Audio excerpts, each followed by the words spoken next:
Nakakapagod ang buhay, no? Hindi ka sigurado kung bukas masaya ka na o bukas ganun pa din. Hindi ka sigurado kung bukas panalo ka na o bukas talo pa din. Kakatapos lang ng isang problema, may nakaready ng agad na isa pa. Tapos minsan parang bawal kang maging masaya. Every time na lang na nakakaramdam ka ng bigla ang saya, parang nauudlot. To the point na natatakot ka ng maging masaya ulit. Kasi alam mong wala pang isang oras, wala pang ilang minuto, may kalungkutan na kagad nakapalit. Siguro maswerte na rin tayo kasi kahit papano may lakas tayo ng loob na lumaban na lang ulit.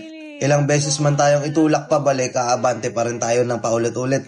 Siguro barang araw yung mga taong minamaliit tayo. Yung mga taong walang tiwala at hindi naniniwala sa atin. Siguro dadating din yung araw na mapapatunayan natin sa kanila kung ano ba talaga tayo. Na kaya din natin silang lampasan. Kaya din natin silang sabayan. Alam ko napapagod ka na. Alam ko ikaw tong tinutukoy ko na to. Pero wag kang susuko ha. Let's go.